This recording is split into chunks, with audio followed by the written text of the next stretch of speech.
This is a transition time in the gardening, and it's really hard at this time of year to figure out what type of gardening you should be doing, summer or fall. In this video, I'm going to set the record straight and clear everything up for you.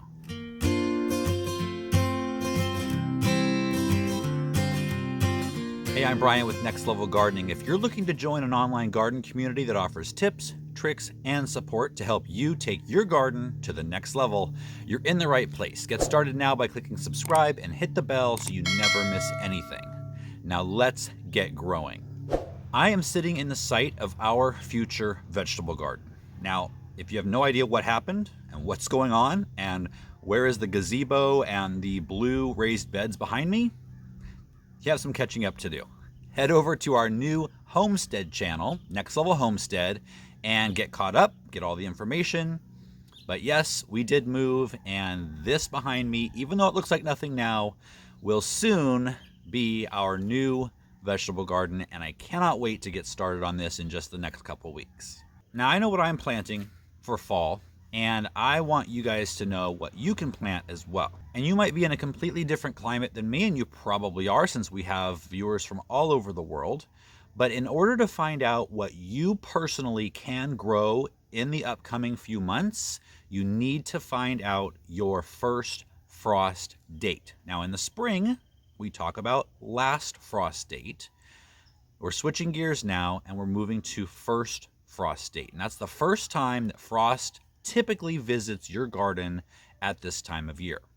It's a very important number to know, and so I'm going to leave a link down in the video description where you can go and find your first frost date. You can also just Google first frost date and your city, your zip code. It should work just about everywhere in the world. Now, I want to see how many of you already know your first frost date, or how many of you just went to that link and checked it out. So in the description, please tell me where you live and what your first frost date is. Now, I just moved, so I had to find out my new frost date. And I found out that my first frost date here is December 14th. Now, don't get confused with growing zones. You know, the USDA has set up growing zones all over the country, and the world kind of follows that. That really doesn't have much to do with vegetable gardening. The USDA map, the zone map, will show you what your zone is, and that pretty much tells you what your minimum temperatures are, your low temperatures are in the winter. And so that dictates what type of perennials you can grow, and fruit trees and things like that. But for the majority of vegetables, those are annual crops. So we don't need to get bogged down in what zone everybody's in. What really matters is your first and last frost dates. So you need to know those. So the first thing I want to get out of the way is, can you or should you still plant warm season or summer crops? So can I means, do you have enough time before the first frost to get a harvest from any new warm season plants that you put in now? The next question is, should you? Just because you can doesn't mean you should. Should you means, do I have enough room in my garden? Because summer crops are going to take up room well into the fall. Do you have enough room to plant around those any fall crops that you are wanting to plant? If not, don't plant any more summer crops.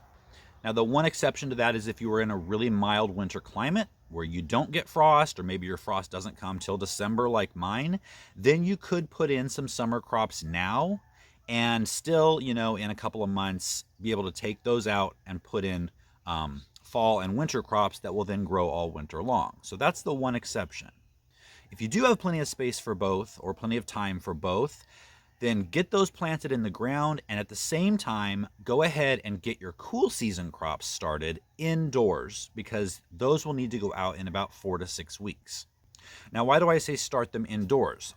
I thought that was for spring crops that, you know, you have to start before the frost or the snow is off the ground, indoors, to get them out and get a head start.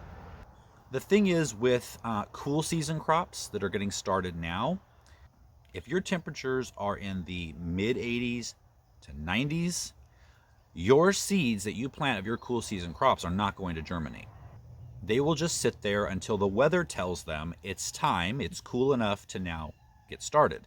Think about if you grow a cauliflower in your spring garden and it goes to seed, drops its seeds everywhere.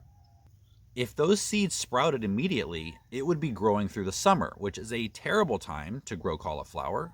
It is a cool season crop. And so those seeds know when to germinate. They're going to germinate when the weather cools off. So if you put them outside right now, chances are it's not cool enough for them to sprout. So we start them indoors where the weather is more controlled, more comfortable. They will sprout, and then in 4 to 6 weeks, the weather will be cooled off outside, and it'll be time to put them out, and you'll still get that head start. So if you do have time and space to start some warm season crops still, let me just run down a list of quick growing ones that you can squeeze in right now. So a big question I get every month, mostly of the warm season, is can I plant tomatoes? Is it too late for me to plant tomatoes? At this time of year, for most gardens and most tomato varieties, I'd say yes, it probably is too late. However, there are some of the cherry tomatoes like Sun Gold, which can go from seed to harvest in 65 days. So that puts us at October 13th. And if you plant transplants instead of seeds, it'll get you there even faster. So keep that in mind. But they do take longer than most things to grow. So there are some summer crops that take 60 days to harvest, and those are the quicker ones. So if you plant now and your frost date is October 8th, that's within the 60 days, right? So you should be able to get a harvest. So those would be bush beans, cucumber, okra, and a couple of varieties of eggplant, Ichiban and Millionaire, will produce within 60 days. Now, even quicker ones, 45 days, which puts us at September 23rd, you can grow zucchini and most summer squash and get a harvest in that time.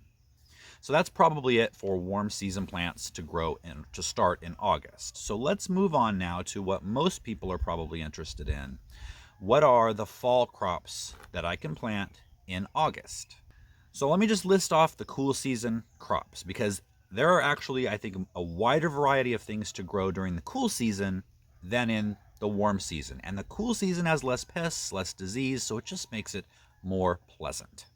So the cool season crops would be beets, broccoli, Brussels sprouts, cabbage, carrots, cauliflower, green onions, kale, kohlrabi, leeks, lettuce, parsnips, rutabaga, Asian greens, spinach, Swiss chard, and turnips.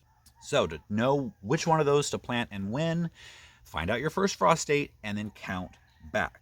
So if your first frost date is October 15th, okay, you've checked, it's October 15th. So October 15th is 67 days from the date of this video. Now let's say you want to grow beets. You want to look on the seed packet days to harvest or days to maturity. Most seed packets will tell you that. And for beets, it's 59 days. Now we've got 67 days until frost, if your frost date is October 15th. So can you grow beets? Yeah, pretty easily. Now let's say you want to grow broccoli. That's 74 days. Can you grow that? Maybe. Broccoli, along with a lot of other cool season crops, are frost tolerant, frost hardy, which means they can take a frost and keep on going. Now I'll list all the rest of those frost hardy ones in just a second. But crops like broccoli, so let's say, 74 days, that's going to give you probably enough time, even past your first frost date, to get your harvest. To speed that up, or to give you a bigger window, instead of planting seeds of broccoli right now, go to your garden center and get transplants. And that's going to shave off maybe 4 weeks off of that time. So which of the cool season crops are frost hardy?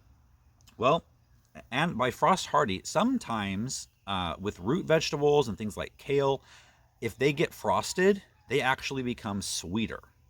So those of you who live in the frost, you're going to have actually a better time growing those things. Whereas for me, who rarely, if ever, gets frost, my kale is still going to be bitter. So frost hardy crops like beets and broccoli can withstand temperatures down to 28 degrees. Brussels sprouts do well when the days are sunny and the nights are a little frosty, but a heavy freeze will kill them. Cabbage is frost hardy. It's down to 15 degrees. Same with carrots, 15 degrees. Colder than that, and carrots will become long and skinny and kind of pale, but they still work. They don't get killed. Cauliflower can go down to 10 degrees. Green onions can go through freezes. They can be covered in snow, and they still keep going. Leaf lettuces will be damaged by frost. They will not be killed by frost. You just cut off the damaged parts and the new growth will still be fine. Kale does better in frost, and snow can actually protect the kale from getting killed by freezes. And again, it becomes sweeter when it's gotten frosted. Leeks can do well down to 0 degrees. Parsnips go down to 0, and frost will sweeten the root of the parsnip. Radishes can survive hard freezes as well, and Swiss chard can not only withstand the summer heat if planted in the shade, but it can actually take temperatures in the winter down to 15 degrees. So with all of that in mind, find your first frost. Go through some seed catalogs, either online or paper.